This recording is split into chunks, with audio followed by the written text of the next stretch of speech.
Hi, we're SWAF 7. I'm Jordan. I will be presenting on the 17th century and the 21st century. Hi, I'm Cindy, and I will be presenting on the 18th century. Hi, I'm Elijah, and I will be presenting the 19th century. Hi, I'm Natalie. I'll be presenting the 20th century. This is our presentation on the milestones of diversity in American education. I presented on the 17th century, which was the Massachusetts Law of 1647 and the oldest diluter Satan Act law. The Massachusetts Law of 1647 involved the governor and company of Massachusetts Bay. The children at this time were the most affected since it benefited them with education. It also took a great deal of stress off the parents as well. They no longer had to teach their own children. This law required that towns of 50 families hire a schoolmaster who would teach children to read and write. Towns of 100 families must have a grammar schoolmaster who could prepare children for college. Previously, the law of 1642 required parents to educate their own children. This didn't go very well since the parents oftentimes neglected their duties. The law of 1647 created the desired formal education system in which children could learn to read their Bibles and prepare for a future. It was passed in 1647 in Massachusetts. The law was enacted in order to guarantee Puritan children have an education, rather than leaving it up to their parents to teach them, which was not a guaranteed method of education. It is obvious that the 17th century was not a very diverse time, but bringing multiple children together to learn still brings a sense of diversity to an area, even if they are all under the same religion and directed to focus on learning their Bible. This law was the first step in creating the schools we have today that celebrate a vivid sense of diversity. I chose the one-room schoolhouse as a symbol for this event. Opening the doors of this schoolhouse not only created the concept of formal education, but also opened the doors of diversity for future students. This small schoolhouse shaped the future of American education as we know it. Hello, I'll be talking about the education in the 18th century. I basically will talk about the women education. Women education first started being topics right after the Revolution. Thomas Jefferson proposed bill for the more general diffusion of knowledge around 1779. He believed that free schooling would lead to a natural society of talented and accomplished leaders of the nation.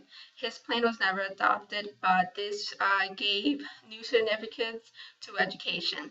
One of the first movements for the women education was right after the American Revolution, and Benjamin Rush was one of the first proponents of the women education.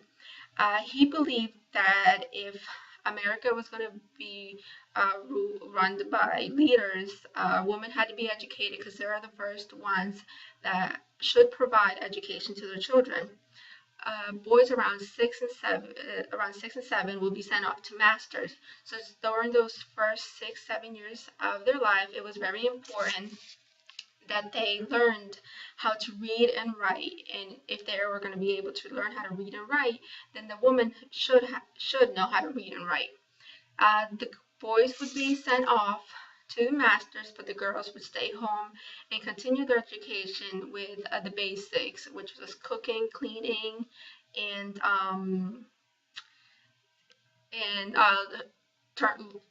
trained to be good housewives. So if they learned the basics as well, it was believed that they would be able to be good mothers in the future. Thomas Jefferson was one that believed that women should be educated because he wanted his daughters to be good mothers later on in the future. This happened throughout the 13 colonies, and it was very important because it gave an opening to women education, even though they started off with the basics. This is one of the symbols that I believe is very important for the 18th century education because it shows how women were starting to become educated. Besides knowing the basic household chores, they were able to learn how to read, write, a little bit of French, and mathematics as well, which is very important because some had small businesses in which the woman can help. One thing I learned about the 18th century and now is that women have really had it tough throughout the years. First, they learn how to do the basic household chores, but then little by little they started learning how to read and write. But still, they would learn how to read and write so that way they can teach their children, especially the boys, so that way they could go into their masters, learning a little bit of the basics. So to this day, it's really I think women still have a little hard because men are viewed as a little bit higher than women. I think women will reach their highest when a woman president will be uh, part of the nation. So that's one thing I learned, but it was great that right from the beginning, from after the American Revolution, women were able to step forward in the learning of education. Thank you. Okay, so my section is about the Plessy versus Ferguson case. So what exactly is a Plessy versus Ferguson case? Basically, Plessy bought a first-class ticket to sit on a train that was reserved for whites only. He was arrested for breaking the law, and then he sued the railroad company because he claimed they violated the 13th and 14th Amendment. However, the courts disagreed and claimed that it didn't deprive him of his rights and didn't make him less of a person. And the courts created the phrase separate but equal, which basically means that blacks and whites can have separate facilities as long as they were equal. So who exactly was involved? Homer Plessy was involved, and everyone in the United States was affected by this case because it involved racism and segregation. When did this case take place? It initially started in 1892 when Plessy first sat on the train, but the court didn't make their decision until 1896. And this time period was significant because the 13th, 14th, and 15th Amendments were just passed. It happened after Reconstruction, and Jim Crow laws were just passed. Where did it happen? It happened in Louisiana. It's significant that it happened in Louisiana because Louisiana is located in the South, and racism and segregation was a very intense topic in the South. And why did it happen? Basically because Plessy he wanted to challenge Louisiana laws related to separate accommodations. No one really challenged the law, so this was one of the first cases that really challenged the laws.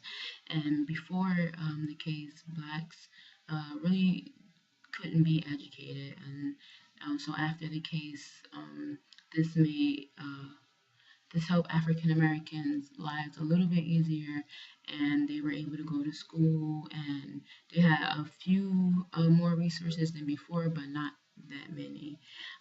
However, it wasn't long before the Brown versus Board of Education ended the whole separate but equal phase because separate was not equal.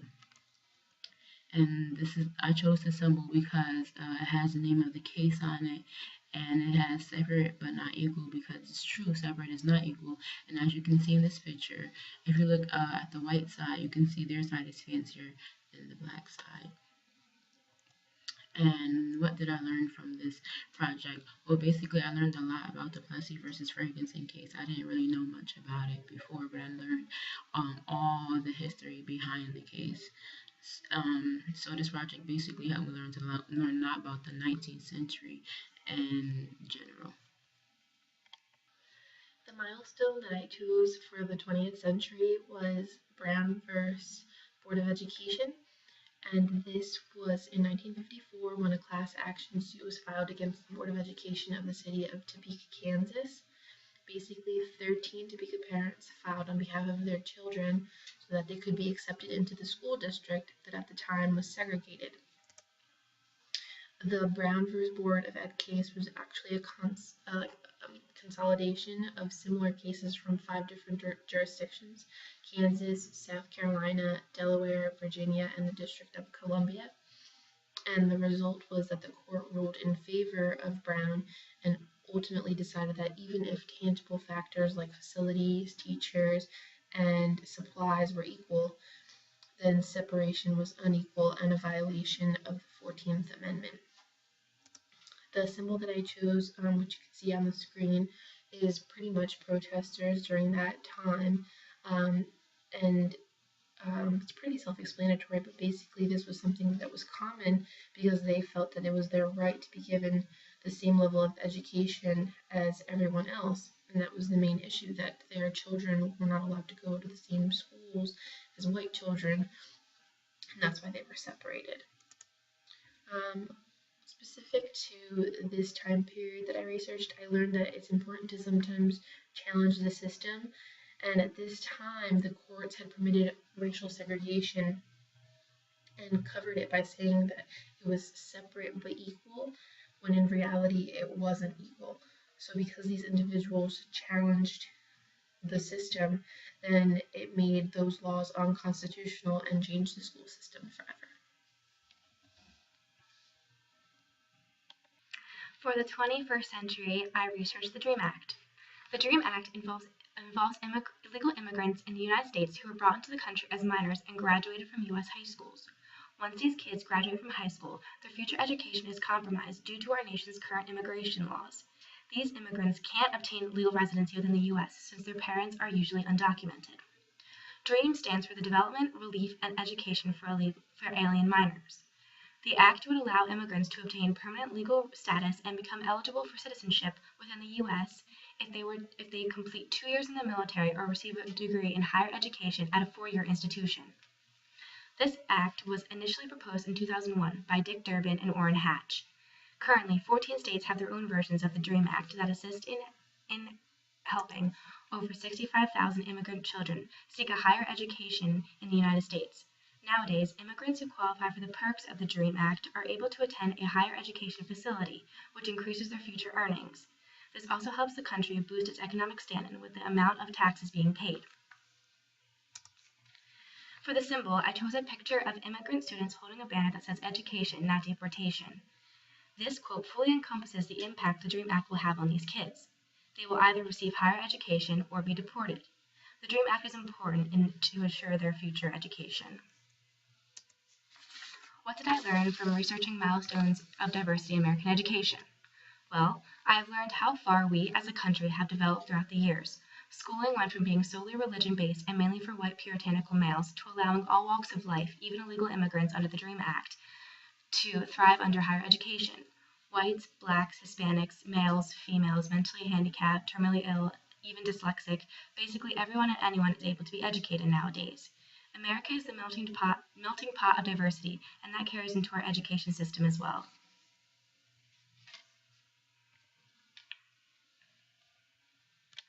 Thanks for watching!